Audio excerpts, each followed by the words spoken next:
Irmãos, nós vamos abrir a palavra de Deus em Daniel, capítulo 1. Eu tinha falado que ia começar Daniel, a expor Daniel por alguns domingos seguidos. Vamos falar sobre esse livro precioso da palavra de Deus. Quem não veio, alguns devem estar assistindo lá em casa, confortável debaixo de uma coberta, tomando um chazinho. Deus abençoe você que está aí na internet, né? Mas depois você pode divulgar, as mensagens têm sido filmadas, gravadas, e às vezes acontece isso, chuva, né? E algumas outras dificuldades, a gente não pode estar aqui, mas a gente pode assistir de casa ou acompanhar depois pela internet. Não é motivo para ficar em casa, mas já que aconteceu, Deus abençoe. Daniel capítulo 1. Leia esse livro em casa depois.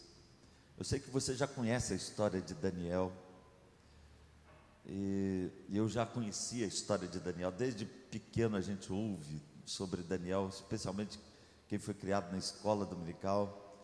Mas eu tenho certeza que você vai aprender coisas que você não sabia sobre tanto Daniel como o livro de Daniel.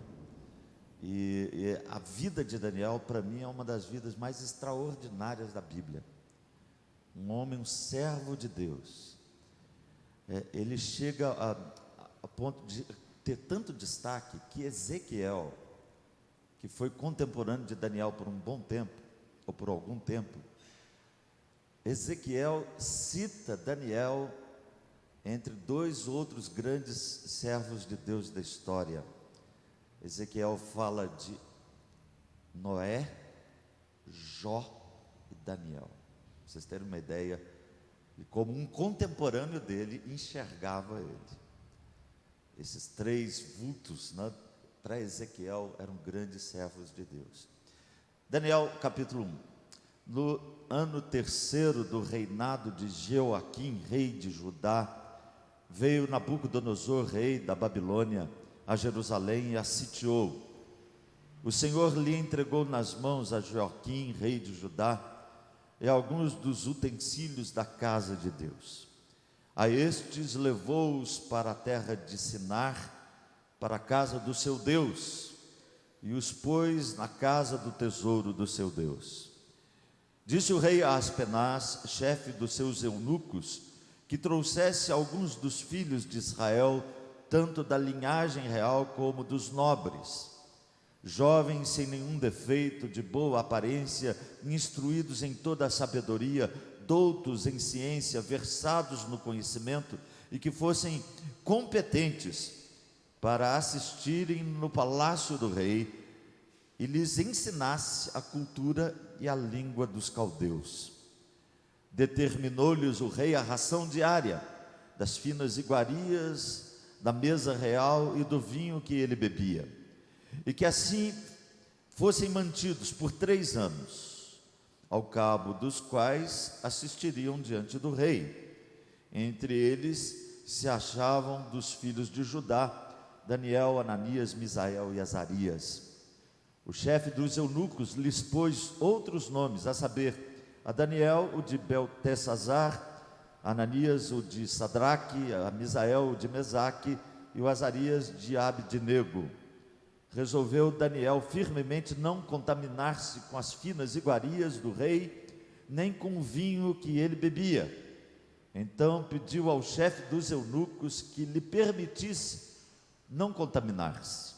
Ora, Deus concedeu a Daniel misericórdia e compreensão da parte do chefe dos eunucos. Disse o chefe dos eunucos a Daniel: tenho medo do meu senhor, o rei, que determinou a vossa comida e a vossa bebida, porque, pois, veria ele o vosso rosto mais abatido do que os dos outros jovens da vossa idade. Assim, poríeis em perigo a minha cabeça para com o rei. Então disse Daniel ao cozinheiro-chefe, a quem o chefe dos eunucos havia encarregado de cuidar de Daniel, Ananias, Misael e Azarias: Experimenta, peço-te, os teus servos 10 dias, e que se nos deem legumes a comer, água a beber.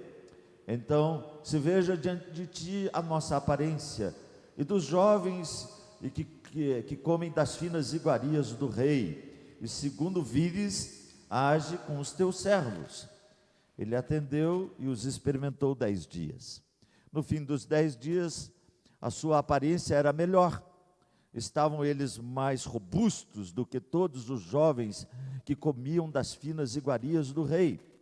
Com isso, o cozinheiro-chefe tirou deles as finas iguarias e o vinho que deviam beber, e lhes dava legumes.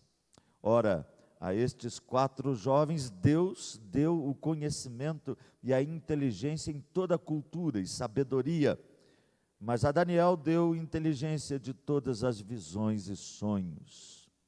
Vencido o tempo determinado pelo rei para que os trouxessem, o chefe dos eunucos os trouxe à presença de Nabucodonosor.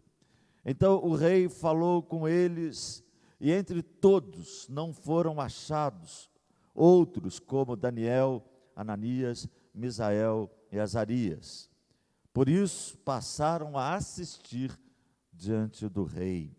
Em toda a matéria de sabedoria e de inteligência, sobre o que o rei lhes fez perguntas, os achou 10 vezes mais doutos do que todos os magos e encantadores que havia em todo o seu reino. Daniel continuou até o 1º ano do rei Ciro. Que Deus abençoe a sua palavra. Há algum tempo, lá na igreja de Jaú, quando uma novela de uma TV famosa começou a veicular, a novela tinha o título de Babilônia. E a pessoa disse assim para mim: pastor, o senhor precisa falar sobre Babilônia, porque a Bíblia fala sobre Babilônia, não só a Babilônia literal, mas a figurada que aparece lá no Apocalipse. E eu pensei muito sobre aquele pedido que ele me fez de falar sobre Babilônia, e eu cheguei à conclusão que eu precisava falar antes de como nós crentes devemos viver na Babilônia. A preocupação não é tanto com a Babilônia, mas com os crentes que vivem na Babilônia. E a partir daí, então, eu comecei a estudar esse livro. Li vários comentários, reli várias vezes esse livro e fiquei encantado com a vida de Daniel, dos seus 3 amigos. E por tudo que eles passaram ali naquela terra e de como eles reagiram a isso. No início do ano passado, a segunda igreja aqui de Lavras fez um acampamento e eles pediram que eu falasse sobre Daniel na Universidade da Babilônia. E eu achei interessante o tema e provocativo, ainda mais aqui no nosso contexto, onde nós temos uma grande universidade e que a cidade, boa parte, gira em torno dela. E eu pensei então falar sobre isso também. E trouxe esse tema para hoje, ainda que seja provocativo, mas se você for reparar bem, você vai ver que Daniel foi estudar numa universidade. E nós vamos falar sobre isso também hoje. Mas vamos conhecer um pouco desse personagem, dessa história, como eu disse, que é uma história maravilhosa de um servo de Deus que viveu numa época difícil. E eu convido você aqui a pensar no contexto histórico de Daniel. E nós precisamos voltar então ao ano 605 a 530 antes de Cristo. Foi quando tudo isso aqui aconteceu e quando provavelmente no final desse tempo Daniel já idoso escreveu esse livro. Então o ano é esse, os anos são esses, 605 a 530 antes de Cristo. É um período de grande mudança no cenário mundial. Os grandes impérios da Síria, do Egito, estavam passando, tinham caído, e agora uma nova força começa a assumir o poder do mundo. Um império começa a conquistar os povos, e a política internacional vira de cabeça para baixo, radicalmente. Esse é um período de grandes mudanças na política internacional, na economia do mundo, na cultura, na religiosidade das pessoas. O Império Babilônico surge, liderado por esse rei chamado Nabucodonosor. Quando o versículo 1 é citado aqui, provavelmente Nabucodonosor ainda era um príncipe. Ele é o comandante do exército do seu pai, e ele sai então a conquistar terras, nações, inclusive a coligação entre Egito e Assíria. Lembra que Jeremias tinha advertido o povo de Judá para não entrar na conversa do Egito nem da Síria, porque não ia adiantar nada. Porque viria uma força maior do que o Egito e a Síria, como instrumento de Deus para castigar o povo, e eles nada poderiam fazer. Não adiantava cavar cisternas rotas, que não retinham água. E essas cisternas eram exatamente a coligação com a Síria ou com o Egito. Porque viria o leão, um forte império, e conquistaria o mundo. E isso se cumpre, então, com Nabucodonosor. Mas Nabucodonosor era um sujeito muito inteligente. Ele era bipolar. Nós vamos aprender sobre ele depois. Mas ele era muito inteligente. Nabucodonosor, ele aprendeu com os impérios anteriores que não basta conquistar pela força, que isso não tem futuro. É preciso conquistar pela cabeça, pela inteligência, pela ideologia. Então, o que Nabucodonosor faz? Ele assume o reinado depois do seu pai morrer, e ele então traz essa política. Ele quer expatriar jovens talentosos, para inculcar nesses jovens a filosofia, a cultura da Babilônia. Ele queria fazer a cabeça desses jovens. Olha como ele é inteligente. E ele fez isso. Ele expatriou os jovens de vários lugares, inclusive de Judá, de Jerusalém. O texto lido é o pontapé inicial. Verso 1 diz o texto que Jerusalém foi sitiada. Isso provavelmente, quando Nabucodonosor ainda era um príncipe, sitiou a cidade. Depois, quando ele se torna rei, então ele vem e conquista de fato tudo e se torna o grande imperador do mundo da época. O texto diz que o rei Joaquim, que era rei de Judá, é feito vassalo de Nabucodonosor. Ele se torna um pau-mandado.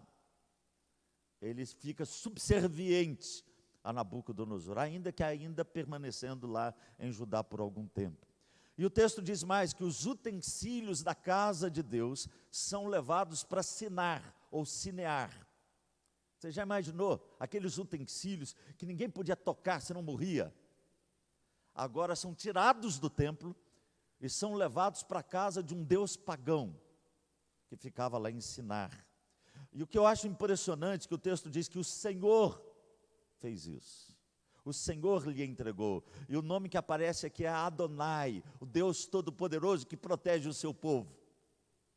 Então, Daniel faz questão de registrar que Adonai, o Senhor Deus do céu e da terra, que protege o seu povo, fez isso. Sinar, ou Sinear, como algumas versões, é o lugar da Torre de Babel. Um comentarista da Bíblia, ele diz, é onde a perversidade fazia a sua morada. Você já imaginou? Os utensílios sagrados do templo de Jerusalém, de Israel, são levados para a casa de um deus pagão, para a Babilônia, para o lugar que é sinônimo na Bíblia de oposição a Deus. Mas é isso que acontece.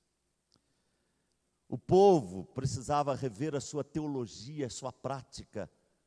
E eu gosto do que esse comentarista de um livro da ABU, muito bom, vale a pena comprar e estudar esse livro. Nabucodonosor surge, então, como um instrumento do castigo de Deus, essa é a primeira ideia que nós pegamos do texto, mas também surge como um instrumento de preservação do povo de Deus. Irmãos, Daniel é um livro fantástico, porque o Daniel destaca a soberania de Deus na história. Eu gosto muito de Daniel, porque tem um versículo de Daniel que nós vamos estudar numa mensagem para frente, quando ele diz: é Deus quem move os reis, estabelece os reis, muda o tempo e as estações. A soberania de Deus na história. Bom, aí em terceiro lugar nós vemos aqui essa missão que é dada a Aspenaz, que é o chefe dos eunucos, um oficial importante no exército da Babilônia, homem de confiança de Nabucodonosor. O que ele diz para Aspenaz? Vá até Judá e traz de lá jovens, de boa aparência, sem nenhum defeito físico. Aplica um teste neles, uma prova talvez oral ou escrita, faz um vestibular, para que eles sejam então chamados para a Babilônia, para aprender aqui a língua e a cultura dos caldeus. Eles vão fazer um curso presencial de 3 anos, com a comida paga pelo governo. A ideia aqui, como disse o reverendo Mauro Meister, a ideia da pátria educadora, não vem daqui, né? Vem de lá, de Nabucodonosor. Vamos fazer a cabeça, vamos criar esses jovens, vamos dar um curso intensivo, presencial, com comida de graça. Eles vão aprender a cultura dos caldeus. Os 4 jovens são apresentados aqui no verso 6 e 7, os nomes judaicos: Daniel, Ananias, Misael e Azarias, e os nomes babilônicos: Beltesazar, Sadraque, Mesaque e Abidnego. Alguém disse aqui que eles recebem nomes sociais. Está muito em moda hoje em dia também, não? Mas eu acho que é uma espécie de green card, é uma espécie de aprovação da cidadania babilônica, esses nomes. O verso 8 a 16 fala da decisão de Daniel. Ele é o porta-voz dos 4, e ele decide então firmemente não se contaminar com as finas iguarias do rei, nem com o vinho que ele bebia. Depois eu vou falar um pouquinho sobre isso, mas é interessante, né? Porque há muitas pessoas que falam assim: aquela comida era consagrada aos deuses, então por isso que eles comeram vegetais. Mas os vegetais eram consagrados aos deuses também. Tudo na Babilônia era consagrado aos deuses.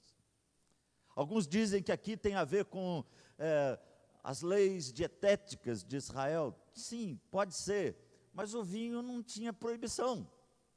Então é muito mais do que alimentos ou leis dietéticas. Na minha opinião, é muito mais profundo. Aceitar ou sentar à mesa de alguém era como que não fazer nenhuma concessão. Era dizer: estamos aqui para cear com vocês, e tudo que vier nós aceitamos.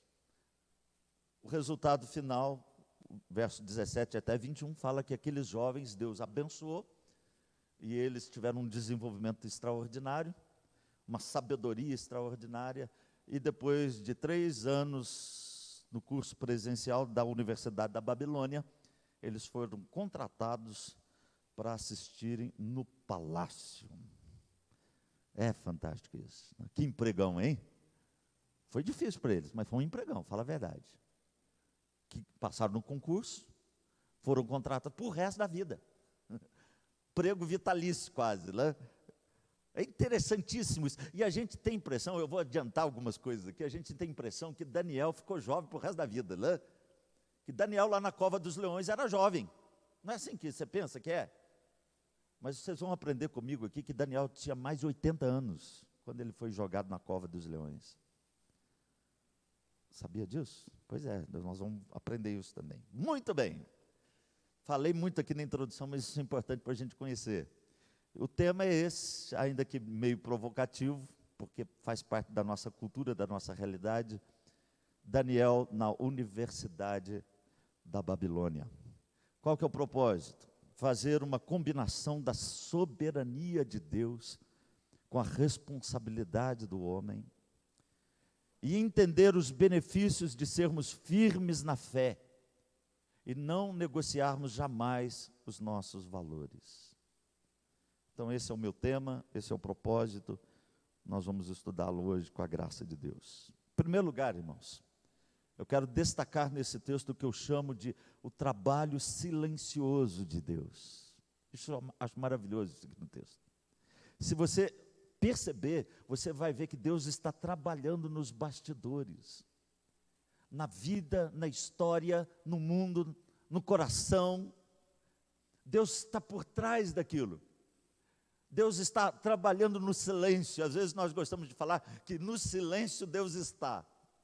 Mas como é duro às vezes reconhecer o silêncio de Deus.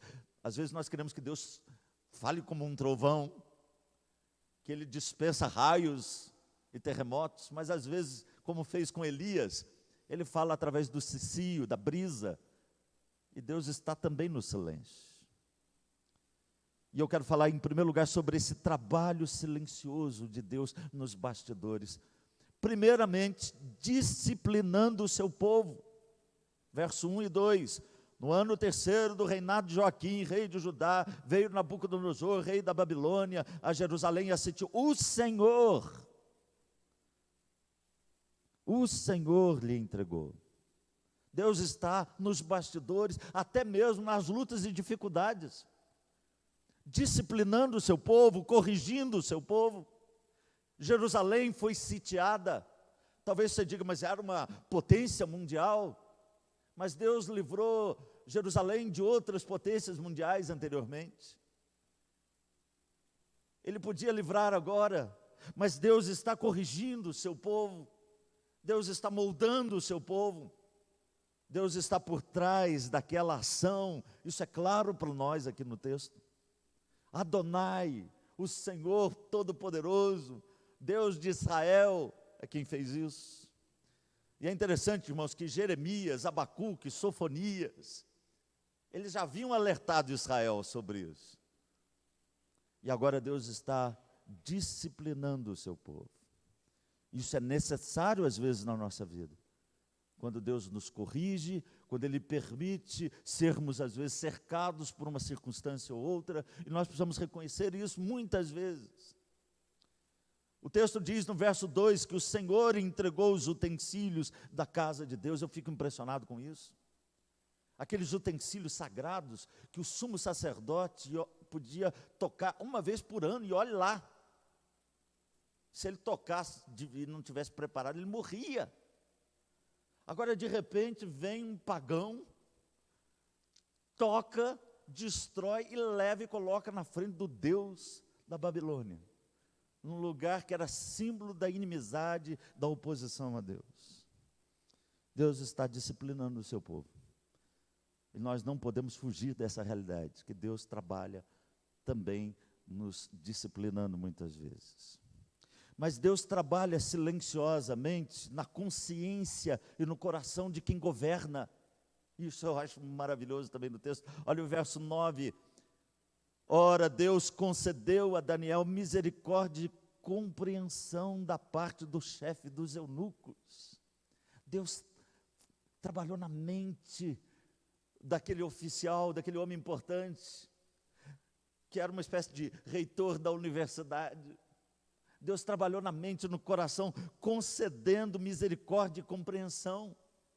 Antes de Daniel conversar com ele, Deus colocou na mente daquele homem misericórdia e compreensão. Deus agiu de forma silenciosa na mente e no coração do oficial. É uma resposta a uma oração. Sabia que Salomão fez uma oração pedindo isso? Em 1 Reis 8:50, Salomão orou assim: move a compaixão os que levarem cativos meu povo. O salmista também faz esse tipo de oração.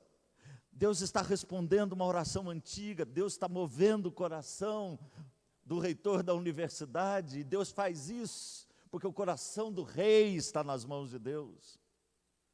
E nós precisamos confiar nisso, irmãos, que Deus trabalha nos bastidores. Então nós não podemos e não devemos ter medo de sermos fiéis a Deus, retos nos nossos caminhos. Ainda que os governantes, as autoridades sejam perversas, se não comprometer a nossa fé, nós precisamos ter tranquilidade no nosso coração, sabendo que Deus inclina o coração do rei, trabalha nos bastidores. Terceiro lugar, Deus trabalha nos bastidores, dando aos seus filhos sabedoria e inteligência. Verso 17, o texto diz isso. Ora, a estes 4 jovens Deus deu o conhecimento e a inteligência em toda a cultura e sabedoria. Eu acredito que eles eram jovens esforçados, mas eu acredito firmemente que há algo extraordinário aqui. Ou seja, Deus os revestiu da sabedoria do alto, porque não se explica simplesmente a sabedoria, o conhecimento desses 4 jovens com estudo, com dedicação na escola. Foi muito mais do que isso. É sabedoria, sabedoria de vida, sabedoria de como reagir e viver na Babilônia. Ou seja, a mão silenciosa de Deus agiu dando-lhes vigor físico e intelectual. E nós sabemos que sabedoria, ela é dada em resposta à oração. Deus está trabalhando nos bastidores, no silêncio, disciplinando o povo, movendo o coração de reis, dando sabedoria aos seus filhos. A mesma coisa acontece hoje. Nós precisamos crer nisso. Mas vamos continuar, e aí nós temos uma decisão importante, que é o que salta aos nossos olhos aqui nesse texto, a decisão de Daniel e dos seus 3 amigos, lá na Babilônia. E essa decisão está aqui do verso 3 até o verso 7. Primeiro, nós aprendemos aqui sobre esses jovens que foram escolhidos a dedo, verso 3 até o verso 7. Como eu disse, o chefe dos eunucos foi a Jerusalém à procura de jovens talentosos, verso 3 e 4. Eu falo que isso aqui é uma oportunidade extraordinária para eles. Ainda que a contragosto, talvez, a princípio, mas foi uma oportunidade extraordinária. Mas também foi um risco para a fé deles. Foi um risco. Vamos pensar um pouquinho no nosso contexto. Talvez você, jovem que estuda hoje numa faculdade, numa universidade, ou lembre de alguém, ou pense em alguém agora. Quantos jovens às vezes saem da sua casa, da sua cidade, membros da igreja, assistiram a escola dominical, e de repente passam num vestibular numa universidade federal. Que oportunidade! Fiz o curso, fiz um bom ensino médio, um bom ensino fundamental, passei no vestibular da UFLA, vou para Lavras, os pais vêm aqui trazer os filhos, procurar um lugar para ficar, quem sabe na casa de algum crente, os pais trazem os filhos aqui para conhecer a igreja, saber onde o filho pode frequentar, o filho foi criado na igreja. Quantos nunca mais querem saber de igreja e de Deus? Não são poucos, não são poucos. É um risco, é um risco. Por isso, jovem, aprenda com Daniel. Aprenda com Daniel. 3 anos, como eu disse, de curso presencial, verso 5, olha aí o texto. Determinou-lhes o rei a ração diária das finas iguarias, da mesa real, do vinho que ele bebia, e que assim fossem mantidos por 3 anos, ao cabo dos quais assistiriam diante do rei. O texto diz que os nomes foram mudados, como eu disse, provavelmente é uma questão de cidadania. Eles receberam um green card para viver na Babilônia, estudar na Babilônia e depois continuar trabalhando na Babilônia. Mas eles recusaram a comida. E como eu disse, provavelmente a ideia é muito mais profunda. Não é uma questão só de leis dietéticas, embora isso esteja envolvido também. Mas, na minha opinião, sentar à mesa era como que concordar com tudo aquilo que a pessoa estabelecia. Na Bíblia isso está muito presente, tanto do lado negativo como do lado positivo. Quando Jesus diz que quando ele voltar, muitos virão do Oriente e do Ocidente e vão se sentar à mesa com Jesus no reino. Jesus diz lá no Apocalipse: eis que estou à porta e bato. E ele está falando para a igreja: se alguém ouvir, abrir a porta, entrarei na sua casa, cearei com ele e ele comigo. O que Jesus está falando? Eu vou ter uma interação de senhorio e ele de servo. Sentar à mesa era concordar, Então, ainda que envolvesse as questões dietéticas, é muito mais profundo. Então, eles puseram um limite aqui.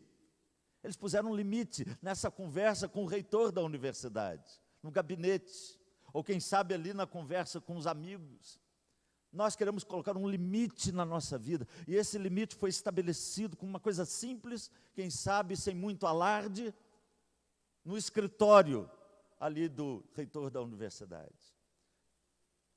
Fique sabendo, nós estamos dispostos a morrer. Adolescentes de 15, 14 anos talvez, eles tinham nessa hora. Nós não vamos ceder naquilo que comprometer a nossa fé. Nós não vamos ceder. Esse foi o marco da vida desses jovens.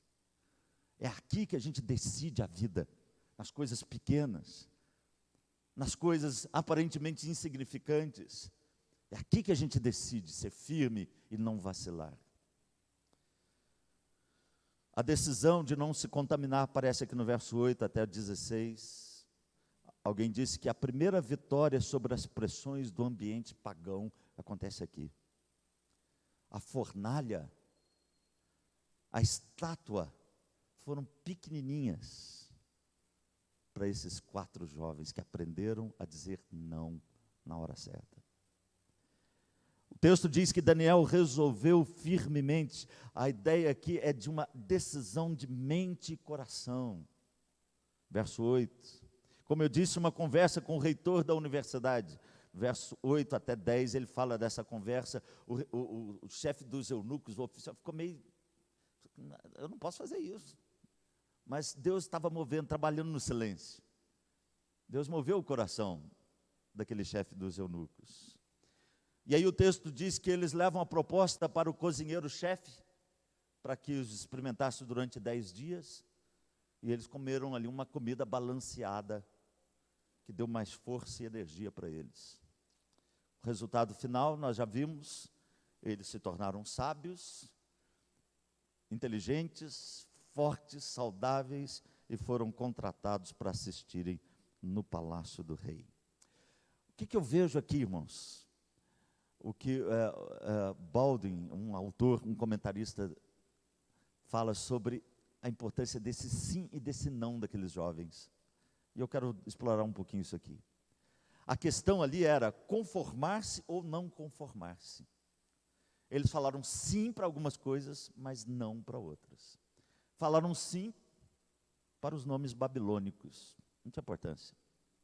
Falaram sim para a procura da paz na cidade, como Jeremias orientou: quando vocês forem para a Babilônia, orem pela cidade, orem pela paz da cidade, porque na paz da cidade vocês vão encontrar a paz. Daniel se tornou primeiro-ministro. Daniel foi um homem importante em vários governos subsequentes, não só de Nabucodonosor, mas em outros governos também, em 2 impérios. Daniel foi um homem importante, mas ele disse não para a comida, porque aquilo estava comprometendo a fé. Presta atenção no que eu não vou falar. Talvez você lá na sua escola, no seu trabalho, tem coisas que você pode dizer sim. Você pode participar da vida da sociedade, da universidade, do seu trabalho, quem sabe um chefe estudantil, alguém importante ali, que você, eu quero, não, conte comigo. Eu quero me envolver politicamente, eu quero estar aqui presente. Diga sim para a cidade. Mas se comprometer a sua fé, diga não. Se comprometer a sua confiança em Deus, diga não. Se comprometer o seu caráter de crente, diga não. Ainda que ninguém esteja vendo, diga não. Diga não, seja corajoso, porque é nessas pequenas coisas que Deus vai forjar o seu caráter de crente para os grandes desafios. Terceiro e último lugar. O que nós ganhamos se nós fizermos isso? O que Daniel e seus amigos ganharam? O que eu ganho com isso? Uma boa pergunta, né? O que eu ganho se eu for um jovem que saiba dizer não para as tentações da vida, para aquilo que compromete a minha fé? Em tudo, né? Compromete a minha fé não só na minha honestidade, compromete a minha fé na minha questão da sexualidade, o que compromete a minha fé em tudo na vida. Às vezes é preciso ter coragem de dizer não. Não, não e não. O que eu ganho com isso? Talvez um leitor da teologia da prosperidade lesse esse texto e falasse assim: Daniel ganhou, ele foi próspero, ele ganhou saúde, Deus abençoou Daniel, ele teve saúde, isso é prosperidade material. Mas um nutricionista podia falar assim: não, é claro que ele ganhou saúde, ele teve uma comida balanceada, ele não abusou. Talvez alguém diga: não, ele passou no vestibular. Mas, com certeza, Daniel e seus amigos fizeram um bom ensino fundamental e um bom ensino médio. Então, eles ganharam muito mais do que isso. É até bom ficar assim meio na penumbra, né? Espero que não apague tudo. O meu iPad aqui fica claro, pode ficar tranquilo, né? O que nós ganhamos com essa atitude? O que Daniel ganhou? Em primeiro lugar, irmãos, eu diria que ele ganhou, Deus deu para ele o que eu chamo de o cuidado das verdadeiras riquezas. E esse é um princípio do Novo Testamento. Por isso esse texto, Daniel é um texto bem voltado para Jesus e para tudo que nós aprendemos no Novo Testamento. Eles receberam de Deus o que eu chamo de verdadeira riqueza. Deus deu para eles o cuidado das verdadeiras riquezas. Porque eles foram fiéis no pouco. E a Bíblia diz que quando nós somos fiéis no pouco, sobre muito Deus nos colocará. Esse é o exemplo de José do Egito, que foi vendido pelos seus irmãos e foi parar como um escravo na casa de Potifar.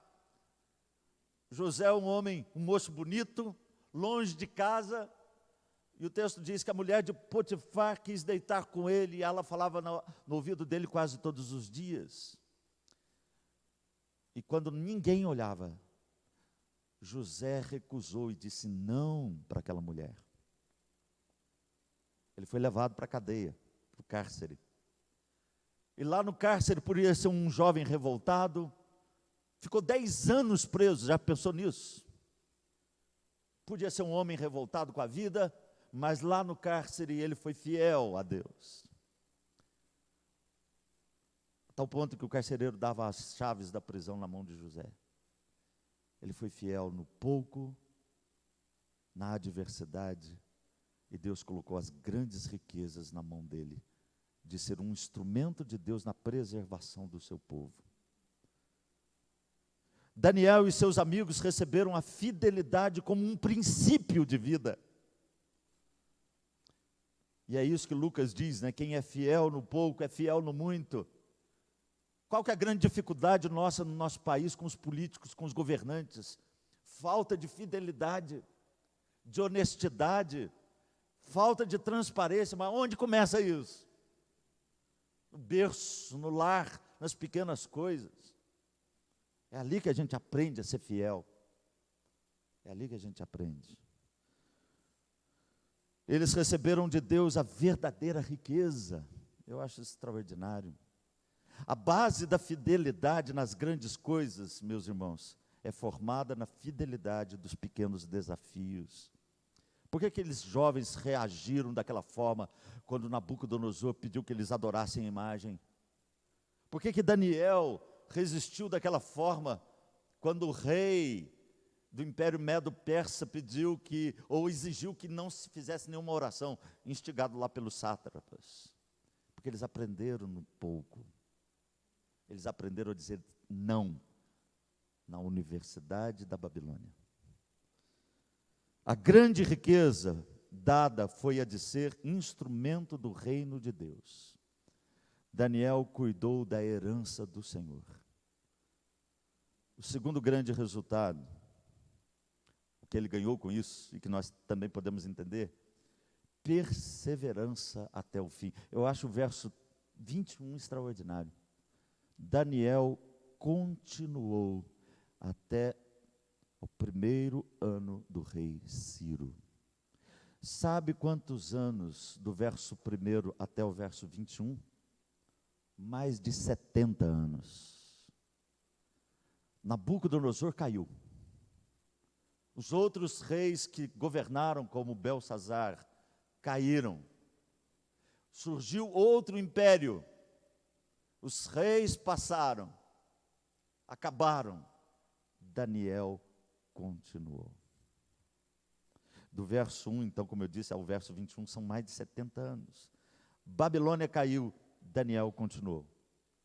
Agora, presta atenção nisso. A Babilônia, ou melhor, a Bíblia diz que a Babilônia é uma espécie de metáfora. Não só aqui, aqui é literal, né? Mas lá no Apocalipse, Babilônia aparece como uma espécie de metáfora para o mundo. A Babilônia é a sociedade alienada de Deus. E Apocalipse fala que ela é bonita, ela é cortejada pelos mercadores, há prostituição nas suas ruas, há um gosto doce nos seus lábios, a beleza no seu olhar. Assim é a sociedade, é o mundo é prazeroso, a Babilônia é cativante, mas a Babilônia vai cair, vai ser destruída.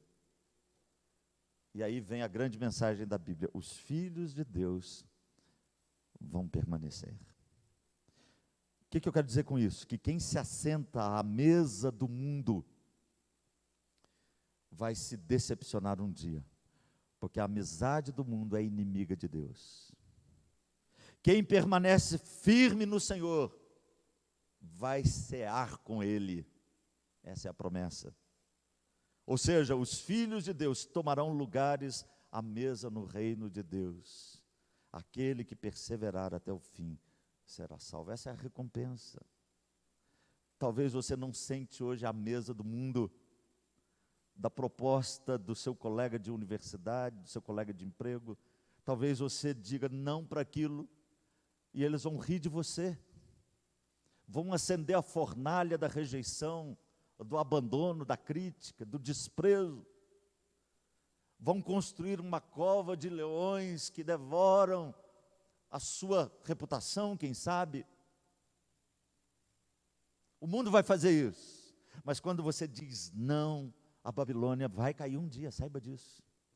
E um dia uma mesa vai ser posta diante de você. A mesa do reino, com Jesus na ponta, Daniel de um lado, Paulo, Abraão, Isaac, e você vai lá, sentar lá também. O que você quer? Terminando, irmãos. Daniel na Universidade da Babilônia, esse foi um tema que eu usei para provocar um pouquinho, né? O trabalho silencioso de Deus, a decisão importante de Daniel e o ganho, a verdadeira riqueza, a perseverança até o fim. Eu quero fazer 3 aplicações. A primeira delas é essa: no silêncio Deus está. Também, né? Então confie e descanse em Deus. Ainda que talvez você não esteja entendendo o que está acontecendo, Deus está trabalhando nos bastidores. Ainda que for difícil para você entender que Ele está te disciplinando, isso é para o seu bem.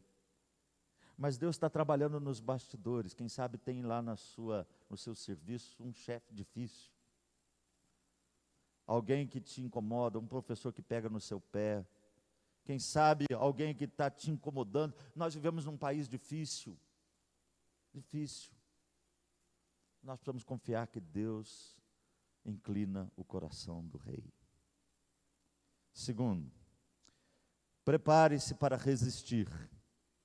Não negocie os valores da sua fé cristã. E terceiro, seja fiel ao Senhor Jesus nas pequenas coisas e participe da verdadeira riqueza. Deus nos abençoe. Nós vamos cantar.